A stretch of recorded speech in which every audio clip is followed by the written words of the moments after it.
Saudi Arabia giving $25 million, QaTaR, all of these countries. You talk about women and women's rights. So these are people that push gays off buildings. These are people that kill women and treat women horribly, and yet you take their money. So I'd like to ask you right now, why don't you give back the money that you've taken from certain countries that treat certain groups of people so horribly? Why don't you give back the money? I think it would be a great gesture, because she takes a tremendous amount of money. That was Donald Trump once upon a time, back at a debate in 2016 when he was an outsider candidate running, he said, against special interests and, as you just heard it, dirty money from morally compromised countries.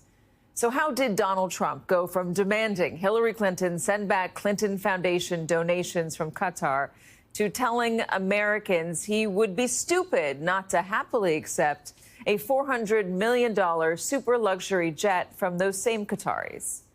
Is it as simple as rules for thee, but not for me? In some ways, yes, but in reality, it is so much more entangled than that. Over the past 2 decades, according to a deep dive done by journalists at the Free Press, QaTaR has spent almost $100 billion with a B dollars to establish its legitimacy here in the United States. In American businesses and newsrooms, American colleges and universities, American-made weapons, American energy, lobbying, and public relations in Washington. Even the military, as QaTaR built and still pays for the Al Udeid Air Base outside of Doha.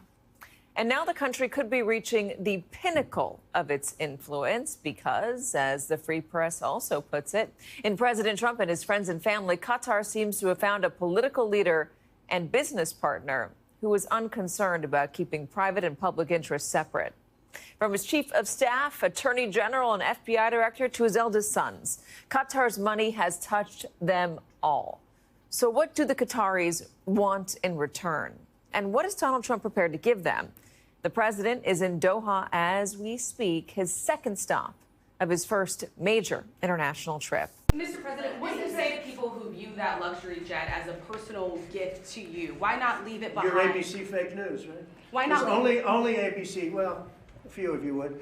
Let me tell you, you should be embarrassed asking that question.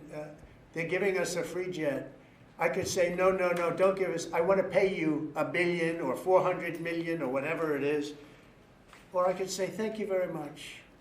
You know, there was an old golfer named Sam Snead. Did you ever hear of him? He won 82 tournaments. He was a great golfer. And he had a motto: when they give you a putt, you say, thank you very much. You pick up your ball and you walk to the next hole. A lot of people are stupid. They say, no, I insist on putting it. Then they putt it and they miss it. And their partner gets angry at them. You know what? Remember that, Sam Snead. When they give you a putt, you pick it up and you walk to the next hole and you say, thank you very much.